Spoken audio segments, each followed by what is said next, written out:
નમસ્કાર મિત્રો, સ્વાગત છે તમારું અમારી YouTube ચેનલમાં। તો મિત્રો, આજના વિડીયોમાં આપણે ચર્ચા કરીશું જે આવનારી આંગણવાડીમાં તેડાગર અને કાર્યકરની ભરતી જાહેર થનાર છે તેના વિશે। પરંતુ તે પહેલા વિડીયો ગમે તો લાઈક અને શેર કરી દેજો। ચેનલમાં નવા હોય તો ચેનલને સબસ્ક્રાઇબ કરી દેજો। તો ચાલો મિત્રો, વિડીયોની શરૂઆત કરીએ।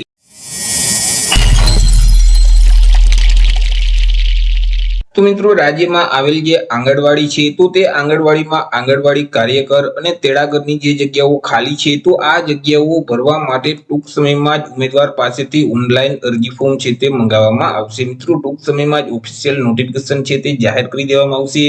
વાત કરી લઈએ મિત્રો અગત્યની તારીખ વિશે કે આ જે ભરતી છે તેમાં જો તમારે અરજી કરવી હોય તો કઈ જગ્યાએ કરવાની રહેશે। તો કે મિત્રો, આ ભરતી છે તેમાં જો તમારે અરજી કરવી હોય તો HRMS નું જે પોર્ટલ છે તે પોર્ટલ ઉપર જઈ ઓનલાઈન અરજી ફોર્મ ભરવાનું રહેશે। એટલે કે e-hrms.gujarat.gov.in નામની જે વેબસાઇટ છે તે વેબસાઇટ ઉપર જઈ તમારે ઓનલાઈન અરજી ફોર્મ છે તે ભરવાનું રહેશે। મિત્રો, ઓનલાઈન અરજી ફોર્મ લગભગ 8 ઓગસ્ટ 2025 થી શરૂ કરી દેવામાં આવશે। 8 ઓગસ્ટ 2025 થી લઈ અને 30 ઓગસ્ટ 2025 ના સમયગાળા દરમિયાન તમારે ઓનલાઈન અરજી ફોર્મ ભરવાનું રહેશે।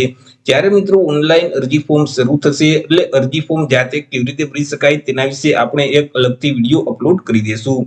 વાત કરી લઈએ પગાર ધોરણ વિશે કે ઉમેદવારોને કયા પગાર ધોરણનો જે પગાર આપવામાં આવશે। તો ઉમેદવારોને અહીં દર મહિને ફિક્સ પગાર છે તે મળવા પાત્ર થતો હોય છે કે જેમાં મિત્રો આંગણવાડી કાર્યકર છે તો તે ઉમેદવારોને દર મહિને ₹10,000 ફિક્સ પગાર આપવામાં આવશે। તે સિવાય જે આંગણવાડી તેડાગર છે તો તે બહેનોને દર મહિને ₹5,500 ફિક્સ પગાર છે તે મળવા પાત્ર થશે। અહીં મિત્રો દર મહિને ઉમેદવારોને ફિક્સ પગાર છે તે આપવામાં આવશે। જગ્યા વિશે વાત કરીએ કે કેટલી જગ્યા પર આ ભરતી આવનાર છે તો અંદાજે મિત્રો 9,878 જેટલી જગ્યા પર આ ભરતી છે તે જાહેર થનાર છે। એ મિત્રો દરેક જે જિલ્લામાં આવેલ જિલ્લા પંચાયત છે તો તેના દ્વારા આ ભરતી જાહેર કરવામાં આવશે।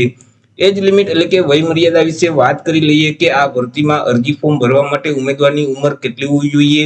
તો અહીં જે આંગણવાડી કાર્યકર અને તેડાગરની જે ભરતી છે તો તે ભરતીમાં અરજી ફોર્મ ભરવા માટે ઉમેદવારની જે ઉંમર છે તે અરજી ફોર્મ ભરવાની જે છેલ્લી તારીખ હશે તે તારીખને ધ્યાનમાં રાખી ઓછામાં ઓછી 18 વર્ષ અને વધુમાં વધુ 33 વર્ષની હોવી જોઈએ। જે મહિલા ઉમેદવારની ઉંમર 18 થી 33 વર્ષની હશે તે મહિલા ઉમેદવાર આ ભરતીમાં અરજી ફોર્મ ભરી શકશે। વાત કરી લઈએ શૈક્ષણિક લાયકાત વિશે કે અરજી ફોર્મ ભરવા માટે ઉમેદવારની શૈક્ષણિક લાયકાત કેટલી હોવી જોઈએ। તો અહીં જે આંગણવાડી કાર્યકરની પોસ્ટ છે તેમાં અરજી ફોર્મ ભરવા માટે ઉમેદવારની જે શૈક્ષણિક લાયકાત છે તે ઉમેદવારોએ કોઈ પણ સરકાર માન્ય બોર્ડમાંથી ધોરણ 12 ની પરીક્ષા અથવા તો તે સમકક્ષની પરીક્ષા છે તે પાસ કરેલ હોવી જોઈએ। તે સિવાય આંગણવાડી તેડાગરની જે પોસ્ટ છે તે પોસ્ટમાં અરજી ફોર્મ ભરવા માટે ઉમેદવારોએ કોઈ પણ સરકાર માન્ય બોર્ડમાંથી ધોરણ 10 ની પરીક્ષા છે તે પાસ કરેલ હોવી જોઈએ।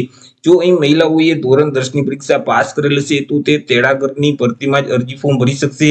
પરંતુ ધોરણ 12 ની પરીક્ષા પાસ કરેલ હશે તો બંને પોસ્ટમાં અરજી ફોર્મ છે તે ભરી શકશે। પરંતુ મિત્રો જે આંગણવાડીમાં તમારે અરજી ફોર્મ ભરવું છે તો તે આંગણવાડી જે વિસ્તારમાં આવેલી હોય તે વિસ્તારમાં તમે 1 વર્ષ કે તેના કરતા વધારે સમયગાળા માટે તમે ત્યાંના સ્થાનિક રહેવાસી હોવા જોઈએ અને તેનું તમારે મામલતદારનું જે પ્રમાણપત્ર છે તે આપવાનું રહેશે। રહેઠાણ અંગેનો દાખલો છે તે આપવાનો રહેશે। રહેઠાણનો દાખલો કેવી રીતે મેળવી શકાય તેના વિશે આપણે ઓલરેડી એક વિડીયો છે તે અપલોડ કરી દીધેલ છે। તો મિત્રો હવે ટૂંક સમયમાં જ આંગણવાડી કાર્યકર અને તેડાગરની ભરતી છે તે જાહેર થશે। જ્યારે મિત્રો ઓફિશિયલ નોટિફિકેશન જાહેર થશે એટલે આપણે એક અલગથી વિડીયો અપલોડ કરી દેશું। તો જ્યારે મિત્રો ઓફિશિયલ નોટિફિકેશન જાહેર થશે એટલે આપણે ફરીથી એક નવો વિડીયો અપલોડ કરી દેશું। તો આશા રાખું છું વિડીયો પસંદ પડ્યો હશે। વિડીયો પસંદ પડ્યો તો લાઈક ને શેર કરી દેજો। ચેનલમાં નવા હોય તો ચેનલને સબસ્ક્રાઇબ કરી દેજો। ફરી મળીશું એક નવા ટોપિક સાથે એક નવા જ વિડીયોમાં। ત્યાં સુધી જય હિન્દ, વંદે માતરમ।